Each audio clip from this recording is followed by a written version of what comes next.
Hello everyone, কেমন আছেন সবাই? অবভিয়াসলি ভালো আছেন আল্লাহর রহমতে।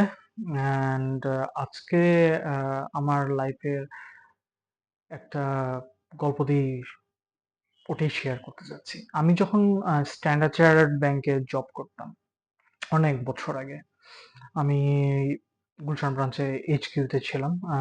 গুলশান ব্রাঞ্চে দেন আমার পোস্টিং হয়ে যায় হচ্ছে কর্ণফুলী গার্ডেন সিটি। এখন ওখানে নাই সম্ভবত স্ট্যান্ডার্ড চার্টার্ড ব্যাংক, তো আমার ওখানে শিফটিং হয়। অ্যান্ড দেন ওখানে আমি বাংলাদেশের করাপশনটা ওই আমলে কিরকম ছিল আমি সেটা আপনাকে বলি। আজ থেকে প্রায় 16-17 বছর আগের ঘটনা। তো ওই সময় আমাকে একটা লোক ফোন দিল, ফোন দিয়ে তার জন্য বিআইএল লাগবে। বিআইএল মানে বিজনেস লোন। তো আমি গেলাম, যে তার সাথে কথাবার্তা বললাম এবং তার ইয়ারলি ট্রানজাকশন স্টেটমেন্ট নিয়ে আসলাম, একটা বড় স্টেটমেন্ট, এবং statement was very much good. তার ইয়ারলি টার্ন ওভার প্রায় 6 থেকে 7 সিআর, 6 থেকে 7 কোটি এত কোটি টাকা। তো পরে আমি ব্যাংকে তো সবাই খুশি যে এত বড় একটা লোকের স্টেটমেন্ট, এবং সে তো ইজিলি 1-2 কোটি টাকা বা আরো বেশি 5 কোটি টাকার মতনও সে লোন পেতে পারে বিআইএল। তো বিএল অর্থটা যারা ব্যাংকে কাজ করে তারা হয়তো বা বুঝতে পারতেছেন, আমি বারবার বলতেছি। তো আসলে বিএল মানে বিজনেস লোন। তো যাই হোক, তো সে পেতে পারে। তো তারপরে আমি তো মহা খুশি যে আরে আমার তো এখন হয়ে গেছে কাজ, আমার প্রমোশন কে আটকায়।